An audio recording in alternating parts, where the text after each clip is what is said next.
अब अगर दाऊद भी आ जाए तो सलमान खान को कोई नहीं बचा सकता। ऐसा मैं नहीं बल्कि खुद लॉरेंस बिश्नोई ने सलमान खान को धमकी दी है।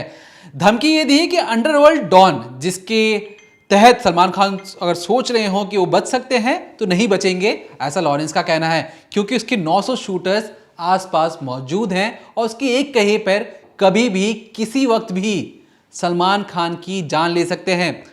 अब एक गैंग को चलाने के लिए बहुत सारी चीज़ों की ज़रूरत पड़ती है।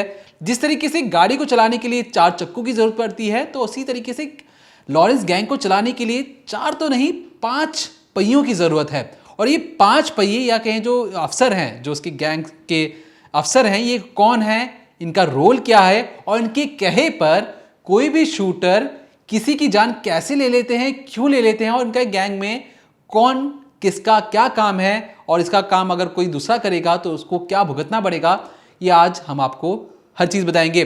तो लॉरेंस गैंग में सबसे पहला जो नाम है वो है लॉरेंस खुद। लॉरेंस का जन्म 1992 में हुआ। ज़्यादा साल हुए नहीं, 31 साल का हो चुका है अब तक। उसके पिता पुलिस में थे। कॉलेज लाइफ में वो जो उसकी जितने भी उसकी गैंग में मेंबर्स या जो आज के कहें जो उसके 5 पहिए हैं या जो बाकी के लोग हैं वो सब उसके कॉलेज फ्रेंड ही हैं, इक्का दुक्का जो जेल में उसके दोस्त बन गए। अब जो एक खबर ये भी है कि जो लॉरेंस है उसकी जो गर्लफ्रेंड थी, क्योंकि जब कॉलेज में इलेक्शन हुए थे तो राइवलरी जो सामने वाले ऑपोजिशन थी उसने उसकी गर्लफ्रेंड को जलाकर मार डाला था, जिसके बाद लॉरेंस गुस्से में आता है और गोली चलाकर अपने सामने वाले ओपोनेंट को मार डालता है और उसी के बाद से लॉरेंस जेल में बंद है। तब से लेकर वो अब तक बाहर नहीं आया है, लेकिन उसके किस्से, उसके गैंग से जुड़े हुए लोग जो उसके दोस्त थे, जो उसके बेस्ट फ्रेंड थे, अब बेस्ट फ्रेंड में दोस्त का नाम है जो हम आपको आगे भी बताएंगे, वो कनाडा भाग जाता है और वही उसके गैंग को चला रहा है। इनकी दोस्ती कुछ ऐसी है कि कॉलेज से निकलने के बाद भी आज भी कायम है और ऐसी कायम है कि भारत सरकार से लेके तमाम एजेंसियां परेशान है कि भैया इन पर लगाम लगाए तो लगाए कैसे, क्योंकि ये संभला ही नहीं जा रहे। और दूसरी चीज, जेल में खुद लॉरेंस बंद है, उनके साथ ही कनाडा में भागे हुए हैं, तो ये पैसे कैसे कमा रहे हैं, इस वीडियो के आखिर में आपको ये भी बताएंगे कि इस पूरी गैंग को चलाने के लिए मनी कहां से आता है। मसल पावर तो है, मनी पावर कहां से आ रहा है ये भी आज आपको हम बताएंगे। तो सबसे पहले गैंग का लीडर खुद लॉरेंस बिश्नोई है, जो जिस तरीके से जेल में बैठकर सारी वारदातों को अंजाम दे रहा है। अब उसके बाद नंबर आता है गोल्डी बराड़ का। कहा जाता है कि गोल्डी बराड़ एक तरीके से लॉरेंस का बहुत अच्छा दोस्त है कॉलेज के दिनों से ही। जिस तरीके से लॉरेंस के पिता पुलिस में थे, उसी तरीके से गोल्डी बराड़ के पिता भी पुलिस में ही काम करते थे। और इसी वजह से जब ये दोनों कॉलेज में जाते हैं, लोग की दोस्ती भी होती है। लेकिन उधर लॉरेंस जब जेल पहुंच जाता है, इसी बीच गोल्डी बराड़ जो है, उसका पूरा नाम सतविंदर है, उसके भाई की हत्या कर दी जाती है। अब जैसे ही उसके भाई की हत्या होती है, वो लॉरेंस से मिलता है और लॉरेंस से मिलने के बाद जिस तरह से लॉरेंस काम करता है, उसका बोलने का अंदाज़, जिस तरह से वो लोगों को मीटिंग करता है, लोगों को गाइडेंस दे रहा होता है या ऑर्डर देता है, वो सारी चीज़ें देख के जो गोल्डी बराड़ है वो इम्प्रेस हो जाता है। उससे लॉरेंस काफ़ी ज़्यादा पसंद आ जाता है। और भाई की हत्या हो जाने के बाद, यानी जब गोल्डी बराड़ के भाई की हत्या कर दी जाती है, उसके बाद से वो लॉरेंस के साथ मिल जाता है और बदला लेने पर उतारू हो जाता है। आप लोगों में से बहुत से लोग को याद होगा कि जब सिद्धू मूसेवाला की हत्या की गई थी, तब भी ये चीज़ सामने आई थी कि इसने बदला लिया है अपने भाई की मौत का। और गोल्डी बराड़ ने काफ़ी दिनों बाद, करीब 1-1.5 महीने बाद, एक वीडियो जारी किया था जिसमें उसने सारी चीज़ें बताई थी कि जब मेरे भाई की हत्या हुई या पंजाब में बहुत सारे ऐसे लोगों को जब मारा गया, तब क्या गलतियां हुई थी सिद्धू मूसेवाला से या क्या ऐसी चीज़ें थी और कैसे वो लोग दुश्मन बने। तो ये पूरा उसने वीडियो भी जारी किया था और बताया था कि उसके भाई की मौत का बदला उसने लिया है। और गोल्डी बराड़ पर इस गैंग को चलाने के लिए लॉरेंस ने जो काम सौंपा है वो ये है कि विदेशों में नेक्सस फैलाना। ये जो पूरा नेटवर्क है ये इंडिया में तो फैला ही है, सबसे पहले उत्तर भारत में फैला, पंजाब से शुरू हुआ, हरियाणा गया, राजस्थान गया, दिल्ली में, इतने इलाकों में इन लोगों ने दहशत फैलाई। फिर इंडिया से और पूरा नेक्सस फैलाना है, जैसे कि संपत नेहरा भागकर साउथ में पहुंच जाता था। अब गोल्डी बराड़ को काम सौंपा गया है कि विदेशों में पूरा नेटवर्क फैलाया जाए, वहाँ पर भी अपने गुर्गे जो हैं वो इकट्ठा किया जाए, उन सबको किसी तरीके से पुलिस से बचाना है, कैसे क्या करना है, ये सारी जो प्लानिंग है, जो प्लॉटिंग है, और साथ ही साथ विदेशों में अपना खौफ कायम रखना, ये पूरा काम करता है गोल्डी बराड़। अब गोल्डी बराड़ तो हो गया मार्केटिंग वाला शख्स, जो पूरे गैंग की मार्केटिंग, पैसे ले आना, पैसे इकट्ठा करना, या कहें human resource management. Goldy Brar एक तरीके से एचआर है लॉरेंस गैंग का। अब एचआर का काम तो हो गया कि एचआर वाले अगर वो गोल्डी बराड़ कहेगा भैया वहाँ पर जाके मानना है, तुम्हें ये काम करना है, तो ड्यूटी मिल गई। लॉरेंस खुद बॉस हो गया।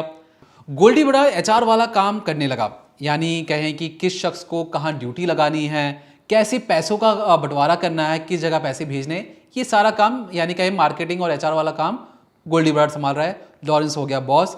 अब जो तीसरा शख्स है जो सबसे इंपॉर्टेंट है वो है काला जठेड़ी। अब शूटरों की फौज इकट्ठा हो चुकी है जो गोल्डी बराड़ इकट्ठा कर ही रहा है। इनको हथियार कौन देगा, हथियार कहाँ से आएंगे, इनको पैसे देने का काम भी कैसे किया जाएगा। तो इसमें सबसे बड़ी जो कड़ी है या कहें जो चाबी है वो है काला जठेड़ी। काला जठेड़ी वो चाबी है लॉरेंस गैंग की जिसके पास मॉडर्न हथियारों का जखीरा है, इसके बॉर्डर पर अच्छे दोस्त हैं, कनेक्शन है, पाकिस्तानी आईएसआई से इसके अच्छे संबंध बताए जाते हैं। बॉर्डर पार से ड्रग्स का मामला हो, हथियारों का मामला हो, कुछ भी करवाना हो या पैसे का लेन देन हो, ये सारा काम काला जठेड़ी लॉरेंस गैंग के लिए करता है। तो एक तरीके से कहें फाइनेंसर या कहें बंदूकों की जो बॉर्डर पार से लेके आना भारत के अंदर कौन लॉजिस्टिक संभाल रहा है वो भी वनिता आपको आगे बताएगी, उसका नाम संपत नेहरा है।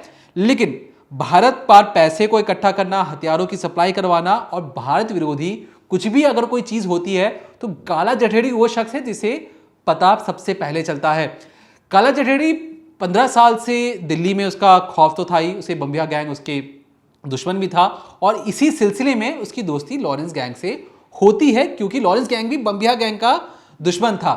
अब दुश्मन का दुश्मन दोस्त हो जाता है। अब इसी चक्कर में काला जठेड़ी को एक अच्छा उस गैंग में ये काम दिया गया कि भैया देखो हमारे पास पैसा है, लोग हैं, हथियार नहीं है, हथियारों का लॉजिस्टिक हमें दिलवाओ, हम तुम्हें अपने गैंग में तीसरा सबसे बड़ा वादा देंगे, यानी boss Lawrence, HR Goldy Brar और तीसरा काला जठेड़ी। अब जो चौथा और पांचवा नाम है आप उसके का नाम जानेंगे और कैसे काम करते हैं ये भी आप जान लीजिए। लॉरेंस गैंग का जो चौथा पहिया है वो है संपत नेहरा और ये बहुत महत्वपूर्ण है लॉरेंस के लिए क्योंकि लॉरेंस जितने भी काम करवाता है भारत में, अब तक उसने जितने भी कत्ल करवाए, चाहे वो सिद्धू मूसेवाला हो और चाहे गोगा मेडी का कत्ल हो या और भी राजू ठेहट का हत्या की गई हो, वो जितने भी जो वारदातों को अंजाम दिया गया उसके पीछे कोई और नहीं, गुर्गे इकट्ठा करने वाला, शूटर्स इकट्ठा करने वाला, हथियार सप्लाई करने वाला और लोगों को अरेंज करने वाला कि आपको यहाँ जाना है, इस वक्त आपको मिलेगा, रेकी कैसे करनी है, ये सारी चीज़ें बताने वाला है संपत नेहरा। जिस तरीके से गोल्डी बराड़ और लॉरेंस बिश्नोई के पिता पुलिस में थे, उसी ठीक तरीके से संपत नेहरा के जो पिता हैं वो भी पुलिस में थे। ये मूल रूप से राजस्थान के रहने वाले थे, इनका जो परिवार है, लेकिन जो इसके पिता थे उनकी नौकरी में तबादला होता है और वो पंजाब पहुंच जाते हैं। पंजाब पहुंचने के बाद संपत नेहरा की पूरी पढ़ाई लिखाई यहीं से होती है। जब वो कॉलेज जाता है यहाँ पर वो लॉरेंस का जूनियर रहता है और जिस तरह से गोल्डी बराड़ लॉरेंस का फ़ैन होता है उसी तरीके से संपत नेहरा को भी लॉरेंस बिश्नोई पसंद आ जाता है। जिस तरीके से वो लोगों पे ऑर्डर झाड़ता है, एक तरीके से जो उसका टशन वाला रूप था लॉरेंस का, ज़्यादातर वही लोगों को इम्प्रेस कर देता है कॉलेज लाइफ में और संपत नेहरा भी उसकी तरफ मतलब अट्रैक्ट हो जाता है। और उसी दौरान जिस वक्त इसकी दोस्ती होती है वो कुछ लोग के साथ मारपीट हो जाती है, जेल में चला जाता है। वहाँ जाने के बाद ये प्रॉपर तरीके से लॉरेंस की गैंग से जुड़ जाता है और गैंग से जुड़ने के बाद लगातार ये बड़ी बड़ी वारदातों को अंजाम देने लगा। सिद्धू मूसेवाला हत्याकांड में इसने हथियार सप्लाई किए थे, साथ ही साथ सलमान खान को मारने का जिम्मा भी लॉरेंस ने संपत नेहरा को सौंपा था और 2 बार इसने वो प्रयास भी किए जिसमें ये दोनों बार असफल रहा। और दूसरी बार जब ये कोशिश कर रहा था, किसी तरीके से प्लानिंग चल रही थी इसकी कि सलमान खान को मारा जाए, लेकिन तब पुलिस इसे अरेस्ट कर लेती है और इसने एक अपना अलग ही प्लान बनाया हुआ था या अपने एक अलग ही अंदाज था इसका कि जब भी ये कोई वारदात को अंजाम देता, ये नॉर्थ इंडिया में वारदात को अंजाम देता, भाग जाता साउथ इंडिया ताकि पुलिस इसका कुछ पकड़ ना पाए या हुलिया बदल कर वहाँ रहने लग जाता। लेकिन आखिरकार जब सलमान खान को दूसरी बार मारने की प्लानिंग होती है उससे पहले ही पुलिस इसे अरेस्ट कर लेती है।